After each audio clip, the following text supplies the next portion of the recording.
I've recently started making videos exploring and showcasing the studios, the workshops, the behind the scenes of creative work, whether it be fine art or painting, graphic design, model making, woodworking, any kind of creative work.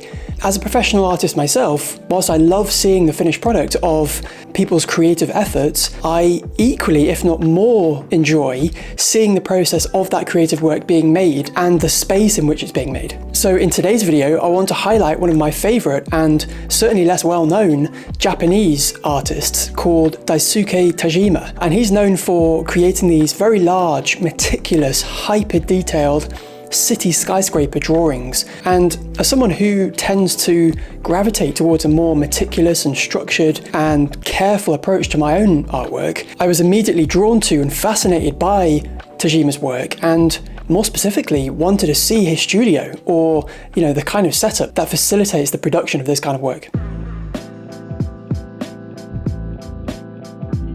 Now, looking at the pictures, you might be thinking, well, yes, his artwork is incredible, but why are you showing me this fairly standard white box of a studio? I think what's particularly unique about this space is, firstly, its location and its surrounding environment, which I'll come on to in a moment. But of course, Tajima's work is particularly unique, so it is interesting to examine and take interest in the setup that facilitates the production of this kind of work. Because obviously you could, theoretically create these kinds of drawings in pretty much any space. And there are, in fact, photos of Tajima literally in his kitchen in 2017, sitting on this tiny wooden stool, which is quite an interesting photo. But of course, I'm assuming he was pretty limited with that space. And so his progression into this larger studio space, which we're going to look at in this video, it's almost reminiscent of cities themselves growing and expanding, both literally and within the context of his own drawings. This article on Tokyo Weekender says, the artwork he is currently working on measures 5 meters by 4 meters, a size Tajima considers small, wishing he could go bigger. If you think about it, cities are much, much bigger than these panels, so I'm actually making them small, he points out. The other reason I wanted to share this kind of studio space is largely because I have a personal inclination and gravitation towards my own environment being quite minimal, with practicality, functionality and efficiency taking priority over superficial interior design.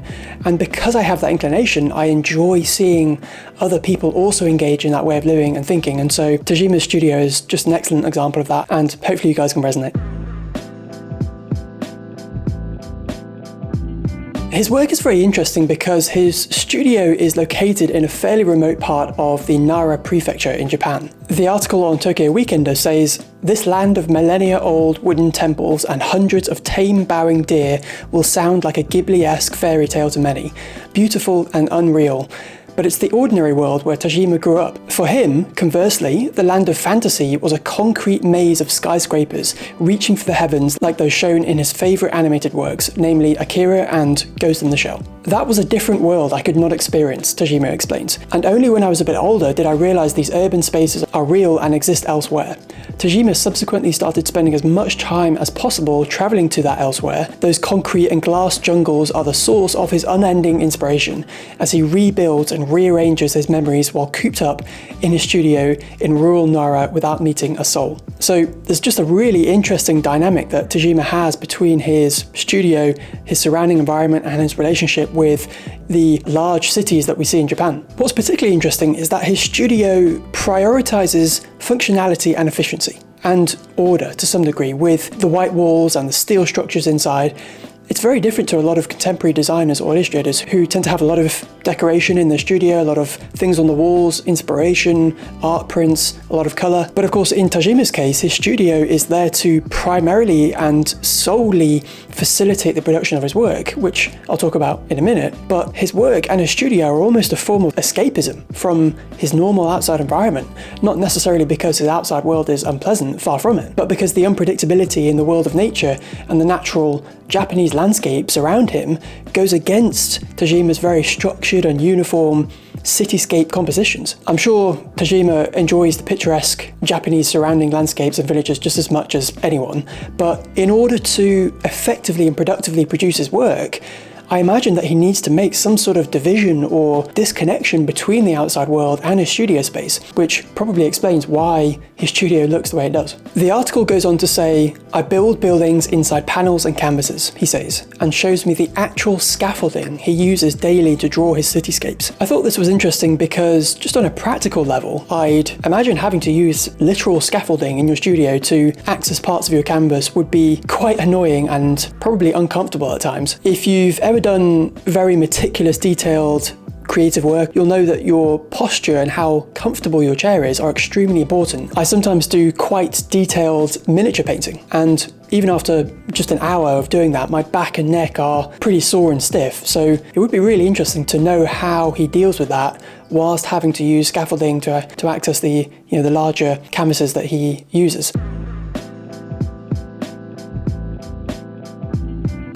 So I believe Tajima's process is to first draw the cityscape in pencil onto canvas using these very, very large industrial scale rulers. And as you can see, the use of rulers allows him to create these super long extended lines of perspective. And then he'll go over the pencil drawing with an ink pen. I'd be very interested to know how he actually preps the canvas before starting the drawing process, because I imagine he would need a super flat, uniform surface rather than the rough surface of a traditional linen canvas. So I'm guessing he either applies a white gesso paint to the surface and then sands it down, which is a very common technique and process for a lot of artists using canvas, or he's working on a painted wood surface.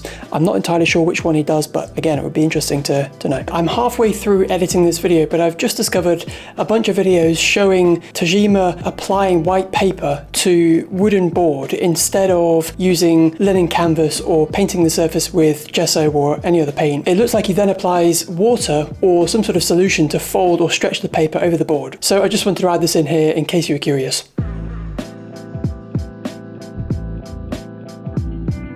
So looking at the rest of his equipment, we can see that similar to other artists, Tajima has an appropriately white-coloured, quite large trolley of tools and equipment right next to his canvas, with what look like large, wide width brushes, which again, I'm not entirely sure what he uses those for.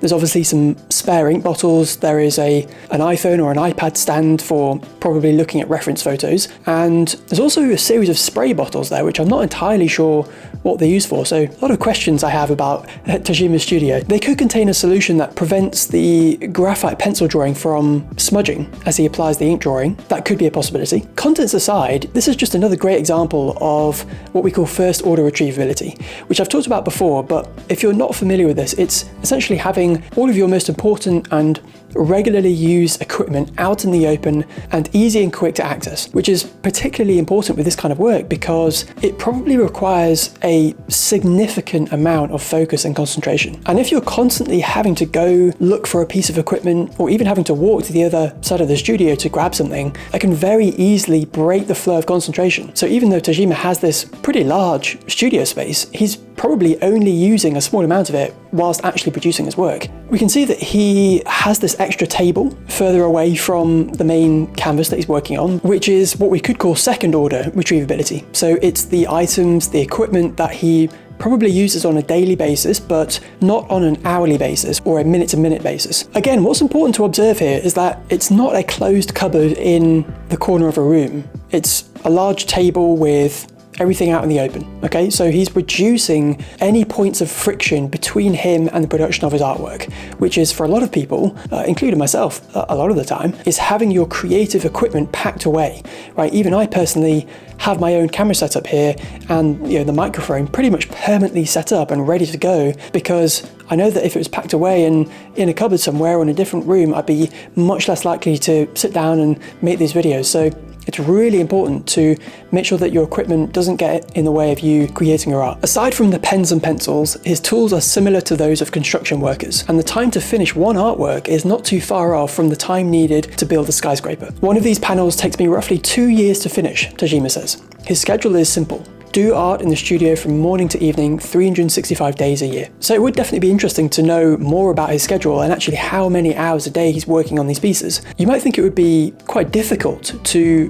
do this kind of meticulous detailed drawing for hours and hours every single day, but at the same time, because the drawings are so large and there is so much to do on each canvas, I'd imagine that you're not constantly jumping around from piece to piece. Every time he comes to the studio, he knows exactly what he's working on. So it may be that it's actually easier to get into a flow state with this kind of work precisely because there's not a lot of stopping and starting. Another thing to note is that there isn't any color in the studio, almost literally, aside from, we can see a few tools and pieces of equipment, floor mats, etc. Even the stools or the benches are white. The tool racks and shelving are monochromatic. And obviously the artist doesn't need to have colored paints in the studio. He only works in black and white. But you'll also notice that there is a distinct lack of artwork or decoration in his studio, which is, as I've mentioned earlier in the video, it's in contrast to a lot of contemporary artists who tend to have a lot of artwork on the walls and will decorate their space with lots of personal touches and maybe points of inspiration. And of course there is certainly a lot of value and benefit from that, particularly if you're spending all day in that space. But at the same time, there is something quite desirable, at least from my perspective and from my own personal inclinations, and also maybe effective about cutting out all kinds of visual noise and distraction in your studio and just having like a very clean, simple, minimal white space that is crafted to entirely and purely encourage and maintain focus and attention. But of course there's no right or wrong way to set up a studio. Different people work better in different environments, so hopefully these videos are demonstrating that. Alright guys, that's everything I have to say about Tajima's pretty cool studio. I hope you also found it interesting and enjoyable. If you did, consider dropping a like, it will definitely help the video out, and also consider subscribing because I'll be making a lot more videos like this in the future, a lot more behind the scenes, a lot more insights into various artists and creatives, studios and workshops and creative spaces, so definitely look out for that. But until next time, thanks for watching.